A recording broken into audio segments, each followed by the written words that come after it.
Welcome back to the Deep Dive.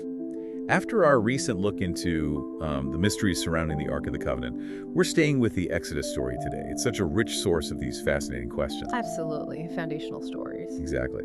And today we're tackling another really big one. Where did the Israelites actually cross the Red Sea when they fled Egypt? I know for many listening, especially those with strong faith backgrounds, understanding these events, it's really important. It is, and our mission, if you like, for this deep dive is to explore the different ideas out there about the crossing. We'll look at the evidence, sometimes the lack of evidence, and try to figure out what makes the most sense based on what we actually know. Okay. And there's one theory that's become pretty well known, partly because of some, well, striking visual claims. It centers on a place called Nuweiba, on the Gulf of Aqaba. Ah, yes, Nuweiba. And the name Ron Wyatt often comes up in connection with it. Right.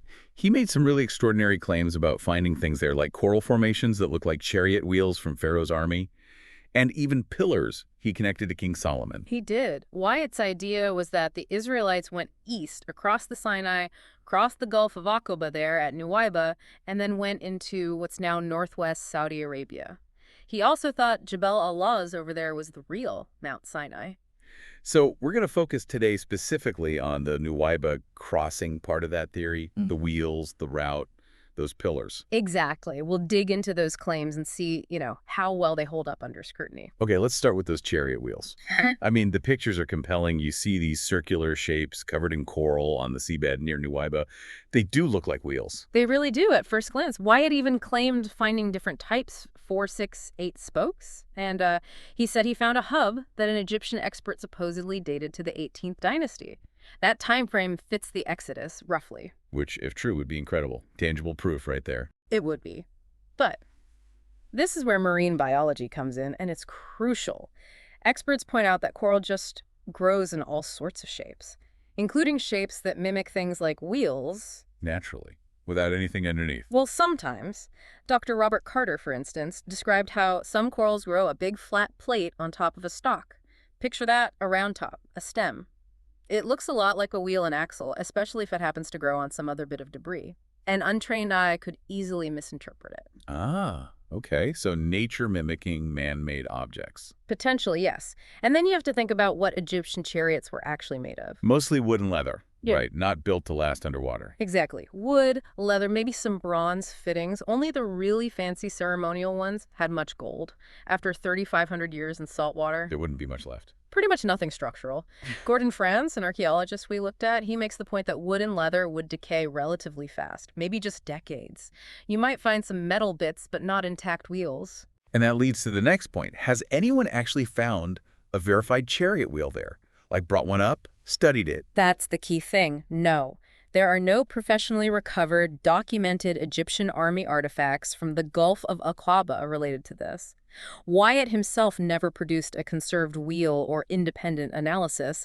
It's just these photos of coral shapes. If an entire army's chariots went down, you'd expect more than just a few wheel-like corals, wouldn't you? You'd think so. A whole army. You'd expect widespread debris, not just isolated shapes. And then there are some of Wyatt's specific claims, like the gilded wheel he showed a photo of. The one that supposedly still looks shiny. Yes. But marine experts say coral encrusts pretty much everything down there over time, and even gold would tarnish. Plus, researchers who looked into it suggested that specific photo might have been doctored or maybe wasn't even an ancient object at all. An engineer thought it looked more like a modern valve component. Wow. And you mentioned the images often lack scale, right? Hard to tell what you're really looking at. Exactly. No sense of scale, sometimes digitally enhanced. It makes proper assessment really difficult. And the one wheel Wyatt supposedly gave to the Egyptian museum, apparently it just went into storage, unpublished. No formal study. So putting it all together on the wheels, it sounds like ambiguous shapes, probably natural coral, maybe growing on some junk, but definitely not confirmed chariot parts. That's the expert consensus, yes. Unproven, ambiguous formations at best. Okay. So if the proof on the seabed is shaky, what about the crossing route itself, the journey to Nuweiba? Right. The theory is east from Goshen, across Sinai, hit the coast at Nuweiba, cross the Gulf of Aqaba into Saudi Arabia, head towards Jebel al-Lawz as Mount Sinai. And the arguments for Nuweiba often mention the beach there is wide, Yeah, could maybe hold a large crowd trapped between mountains and sea, like Exodus describes. Yes, the geography seems to fit parts of the description. There's a large beach, and a canyon called Wadi Watir is suggested as the path they took to get there. And then there's this idea of an underwater land bridge. A land bridge, making the crossing easier. Well, easier is relative. The term's a bit misleading. While the slope might be gentler there compared to the really deep parts of the Gulf nearby, we're still talking about water that's 800 to 1,000 meters deep. That's nearly 3,000 feet deep, over maybe 9 or 10 miles across. 3,000 feet, that's incredibly deep. No natural wind event could dry that up. Exactly. Wind set down, which can affect shallow water levels, wouldn't touch depths like that. You'd need a massive supernatural miracle way beyond drying up a marsh. And even with miracle parting the waters, getting down and up that slope. It would be incredibly steep. Someone joked they'd need SUV chariots. And think about the terrain itself, sharp coral reefs lining the path, getting hundreds of thousands of people, including kids, elderly, animals, across that in one night. Logistically, it's daunting. Very. And the distance. It's a long way from Egypt to Nuweiba. It is. Roughly 250 to 300 miles. Proponents argue for rapid travel, maybe divine help like the pillar of cloud and fire. They compare it to fast military marches, calculate maybe 15 miles a day to get there in 18-20 days. They cite born on eagle's wings. But does that timeline fit with the stops mentioned in Exodus? Succoth, Etham. That's the criticism. The Bible mentions several encampments before they even reach the sea, and then they don't reach Sinai until the third month. Fitting all that into a super-fast march to Nuweiba requires assumptions not explicitly in the text. Unlike, say, shorter routes proposed near the northern Red Sea or the Bitter Lakes. Correct. Those traditional routes are much shorter, though they have their own issues matching all the details too. But the sheer distance and timeline for Nuweiba are significant hurdles. Okay. Now, inextricably linked to the Nuweiba crossing is the idea that Mount Sinai isn't in the Sinai Peninsula, but is Jebel al-Lawz in Saudi Arabia. What's the basis for that claim? Wyatt and others point to several things at Jebel al-Lawz, a peak that looks blackened or scorched, supposedly from God's fire. There's a big split rock nearby they call the Rock of Horeb, where Moses got water. There's an altar-like structure with bull carvings. The golden calf connection. That's the suggestion.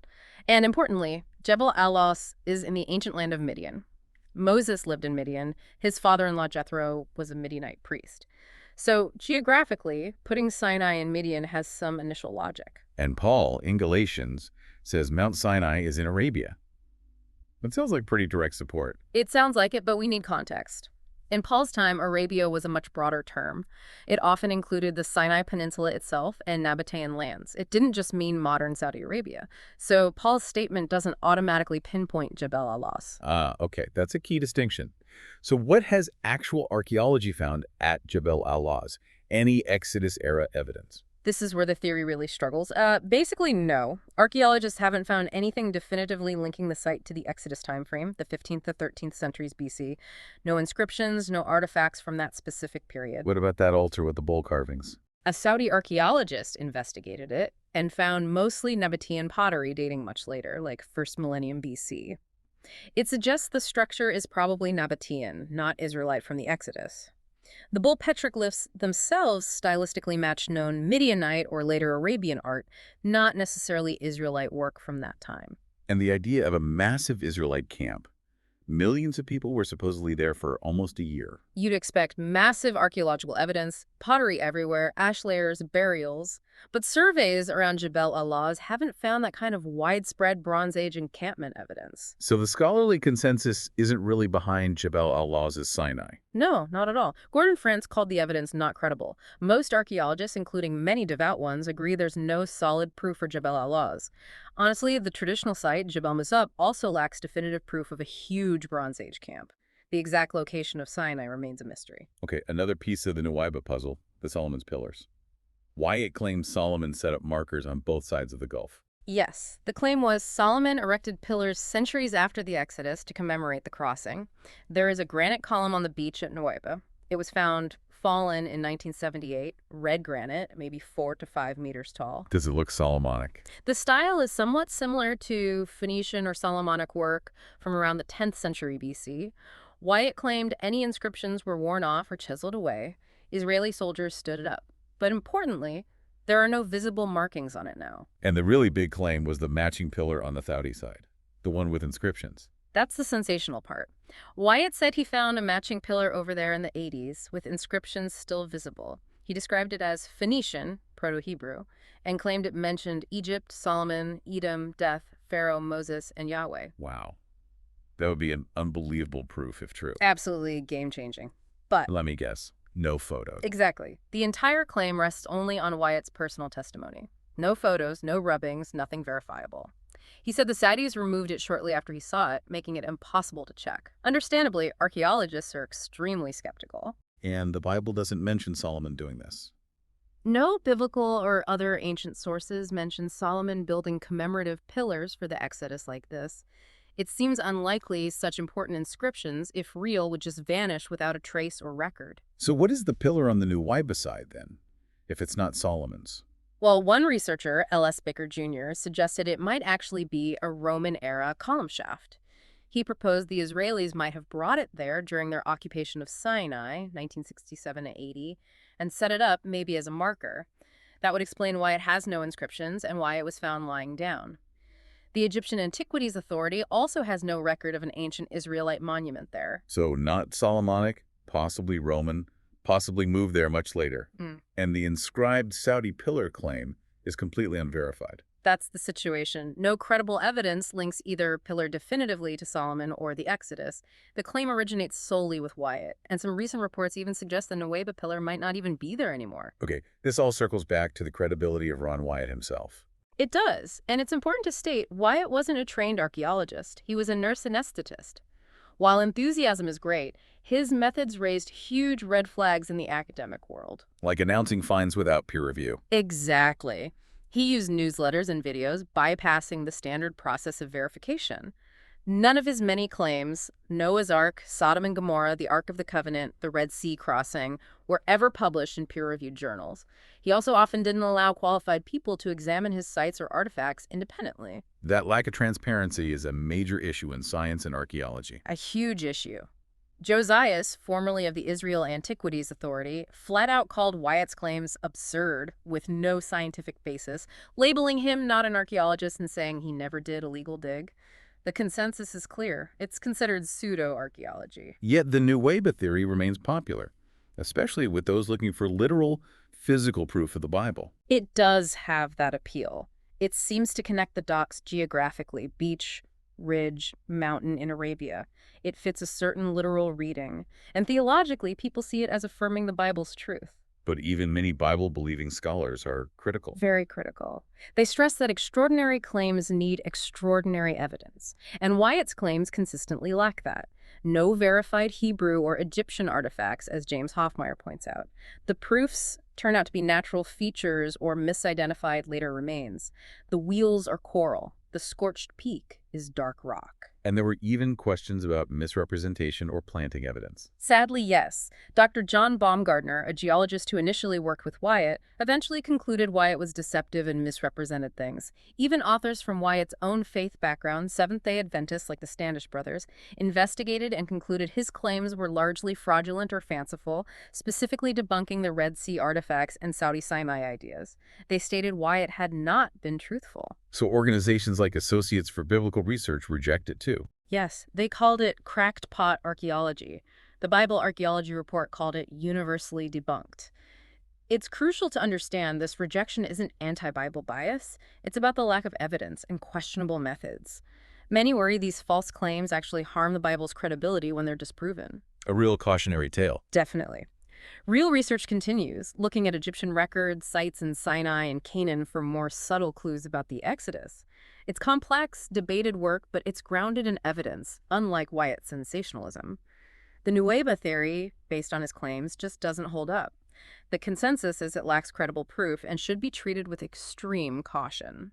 So wrapping up this deep dive, it seems clear that while finding physical proof of the Red Sea crossing is a compelling idea, especially for people of faith, the specific claims about Nuweiba made by Ron Wyatt just don't stand up. Right. The chariot wheels are almost certainly natural coral. The Solomon's pillars have questionable origins and no solid link to Solomon or the Exodus. And Jebel al-Lawz as Mount Sinai lacks credible evidence. It really highlights how important it is to approach these significant biblical stories with careful consideration of all the evidence, and to be honest about what we can and can't prove archaeologically. Absolutely. And it's so important to remember, as you said, that the lack of a pinpointed location on a map doesn't diminish the power or the theological meaning of the Exodus story itself. Which leads to a final thought, maybe. Mm. Given that the exact location is still a mystery, what does that tell us? What does it suggest about faith and about what's truly central to the story? That's a great question to ponder. Maybe the enduring power isn't in the geographical coordinates, but in the message of deliverance, of God's action in history. What parts of the Exodus story resonate most deeply, even without a confirmed archaeological site for every detail? Something for everyone to reflect on.